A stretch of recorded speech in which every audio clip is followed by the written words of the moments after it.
You see, our children under the age of 13 are pretty active on the internet. They're not waiting for us to come home, and they're not waiting for us to monitor what's going on.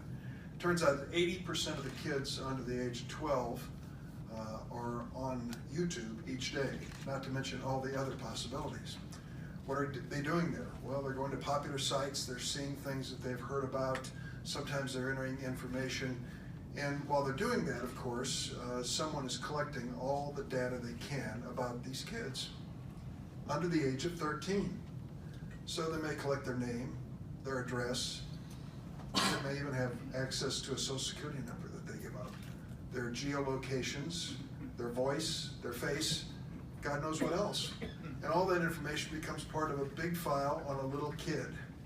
And the question is whether or not at some point in their lives, these young people ought to be able to clear off things that they might have given up, privacy that they might have given up at the age of 6, 7, 8, 9, or 10 years of age.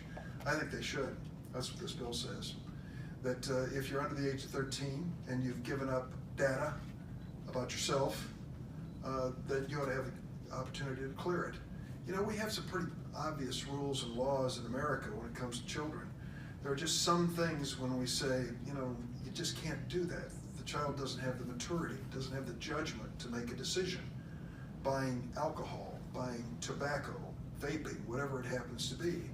So why is it when it comes to that child's privacy and the privacy of their family, we say, well, they can give it all up and let the folks use it for proprietary purposes if they wish to. I think that's a mistake. I can't imagine unless a parent is really onto this stuff that they realize what's happening. Most of us don't realize it. Have you covered up the lens on your laptop? You know, do you have Alexa spying on you? I mean, these are basic questions which might not have dawned on us, but as we got into this and realized there are intrusions into our personal lives that people just don't realize. What's an 8-year-old know? Or a 10-year-old?